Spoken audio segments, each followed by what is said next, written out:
Hello everyone and welcome to the Joy of Editing with Dave Kelly. On today's episode, we're working on a image of some geese flying in an early morning sky. And it's a beautiful image and I thought I'd share it with you today. I'm going to be working with Photoshop and Luminar 4 exclusively. So here's the before image and here is the after image. So without any further ado, let's get started. This is the image we're going to work on today. This was shot in early morning light in a bog in Ohio. The light was beautiful. I love these geese flying across in sort of a formation here. And the clouds are looking really nice and there's some really beautiful light. And we can coax it out. Today we're going to use Luminar 4 to do that.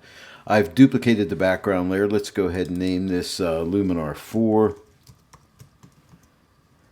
And let's get started.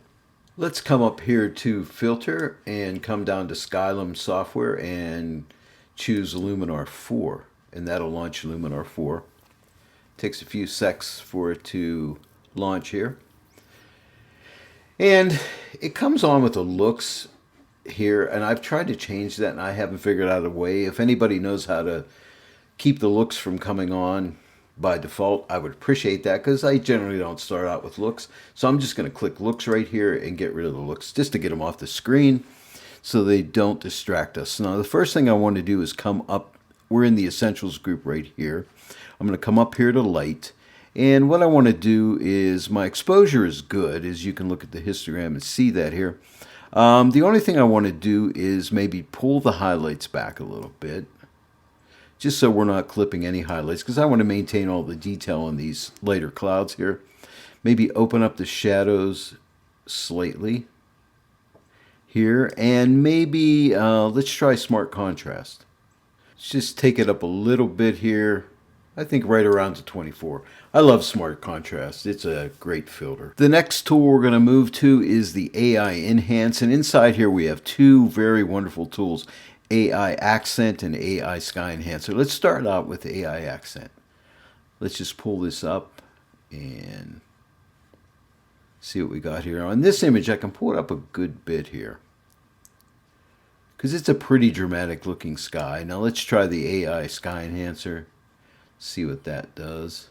I don't want to go too crazy with it, but I think maybe somewhere right around in there. Let's take a look and see how far we've come. And I really love this split screen here. This is excellent. So there's the before and there's the after. A really nice improvement so far. Luminar 4, it's really great software and I really love it. So the next thing we want to do is we want to come to AI structure. I don't want to go too crazy with it. Let me bump it to the left and see what it does to the sky. See, I can soften the whole image up here, but I think I just want to add a little bit of structure. And I love how it intelligently adds it. It'll just add a little bit more drama to the image here. And I just want to just give it just a tiny little boost of that. Now let's click this toggle right here and we can see the before, the AI structure, and the after. So just a little bit, adds a little bit of drama. I'm really starting to enjoy the new interface on Luminar 4. I'm just working down the line here, so I'm going to color. And I'm not going to mess with my saturation or vibrance, I don't think, but I want to go to advanced settings and pull up the HSL section here. And I just want to play with two colors in here. I want to play with blue. And let's just see here what we got. Do I want to give blue a little more saturation? Maybe just a little saturation there, and how about the luminance? Maybe just lighten up the blues a little bit. This is a beautiful time of the day, early morning light. It was beautiful, and I think that looks good. And let's play with the orange here. So work on these tones in the sky. Let's bump their saturation up just a little bit. And how about the luminance? So I want to play with the luminance here. Maybe. Just thinking maybe right around there. And how do you know where to adjust these sliders? You just look at the image and don't look at the slider, but look at the image as you're moving the slider. And when you see a point that you like, stop, and that's where you want it to be. So let's click the toggle here. Here's the before, and there's the after, just with the color, and that's a nice improvement. Let's click on the split screen view and again check where we're coming here. So there's our before and there's our after. It's looking really nice. So the next thing I want to do is come down to Landscape Enhancer, and there's three wonderful tools inside of here.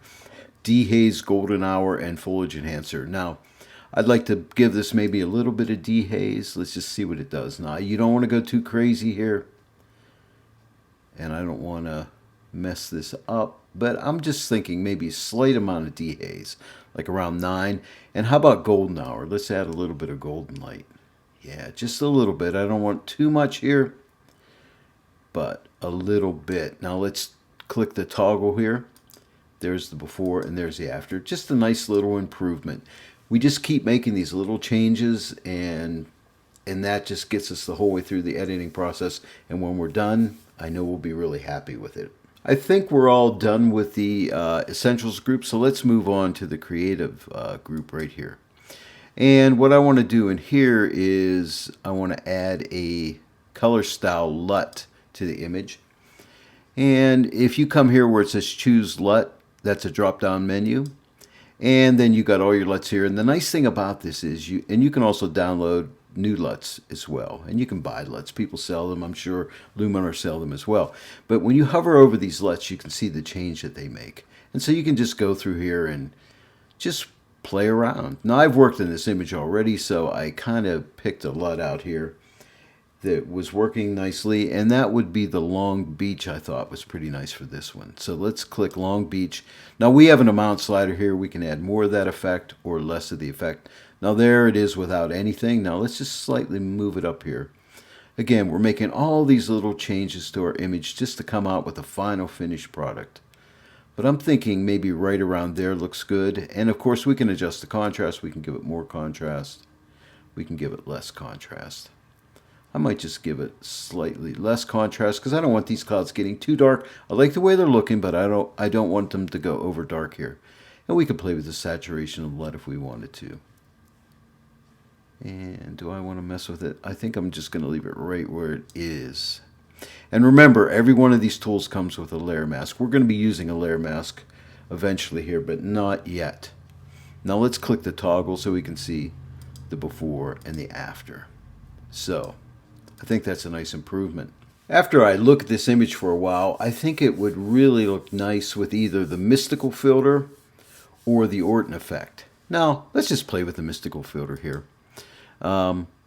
which gives it that nice dreamy ethereal look. So let me just pull that up a little bit. And as you can see, it gives it a nice glowy ethereal look.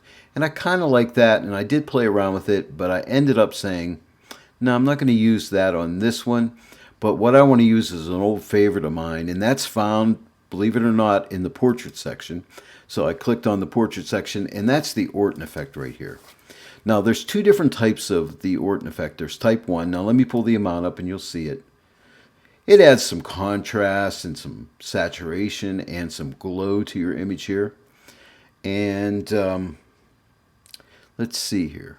And then there's two different types. There's type 1. Let's try type 2.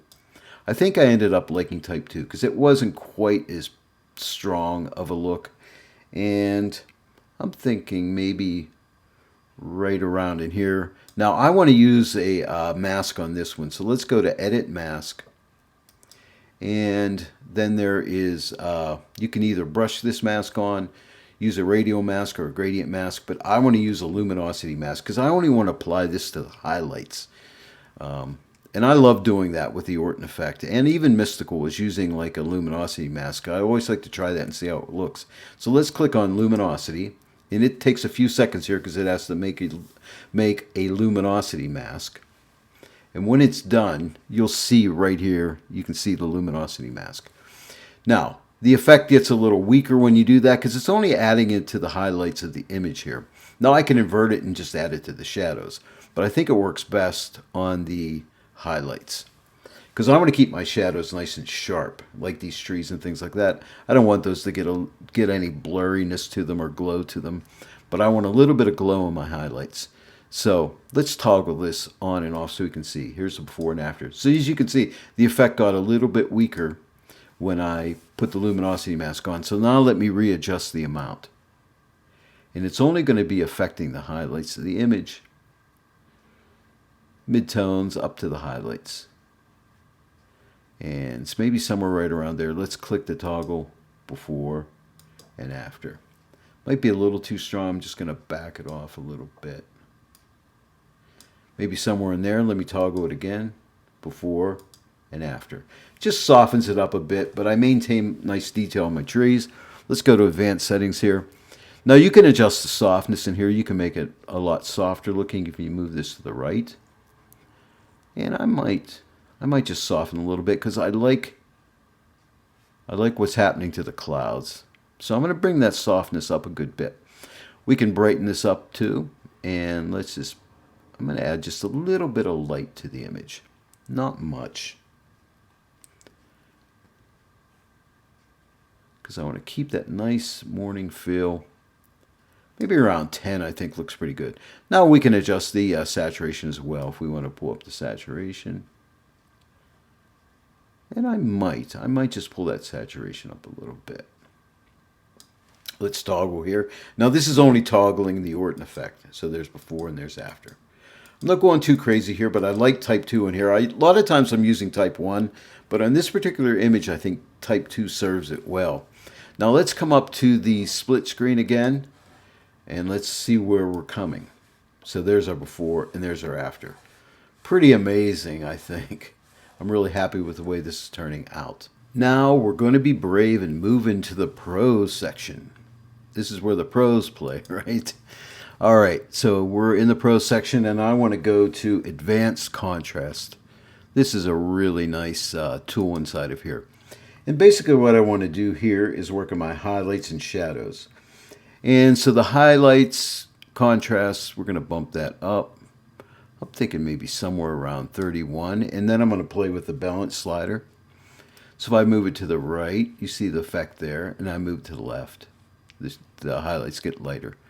And I think I'm going to pull this a little bit to the left. Just watching my highlights. See, I don't want my highlights to go nuclear like that. I just want to add a little bit of light to them. But I want to maintain some details. So I'm thinking right around maybe -8 looks good. Now let's play with the shadows.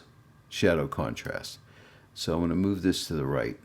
And as you can see, when I move that to the right, see how it lightens up these clouds a little bit in here, which I kind of like. So I don't want to keep them real dark. I mean, that's really moody and dramatic, but I want to keep it a little bit loose and happy. So I'm just going to bump that up a little bit, maybe right around in there. Now let's click on the toggle here. Here's the before, and there's the after. Before and after. We're almost complete here. Now I want to move to the adjustable gradient. This is a wonderful tool right here. So to work with this, we want to set an orientation point. But notice here we have adjustable gradient top and bottom. You'll see how beautiful this is in a second. But let's first set our orientation. So click on set orientation, and you'll see we have this overlay here. So then you can move this up and down. You can also, well, first let me explain. From this center point up to here is where the graduation takes place, and then it goes to full effect up here. And that's when you're working on the top. When you're working on the bottom, the graduation starts here, and it graduates down to here, and then you got the full effect down here. So you can move this around to wherever you want. And I'm thinking right around where these geese are hitting right here. And again, I can adjust the gradient point here by pulling down on here, dragging up and down to make that gradient wider. So, but I think I'm going to start out right in there, and then we can play with it if we need to. So I'm going to go to the bottom, and what I want to do with the bottom, I just want to balance this image out a little bit. I want to add just a little bit of, I think underexpose it a little bit down there. Yeah, I just want to balance this image out a little bit. Not much. See, I could overexpose it, and I don't want to do that.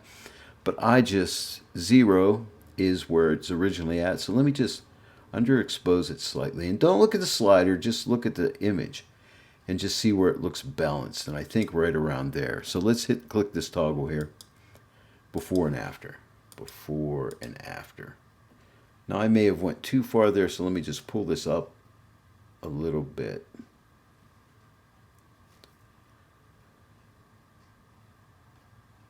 Don't want to go too crazy here. Now let's toggle before and after.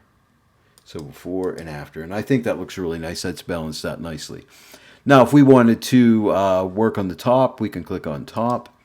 And say we wanted to open the exposure up there. We can pull it up a little bit. And I might do that just to,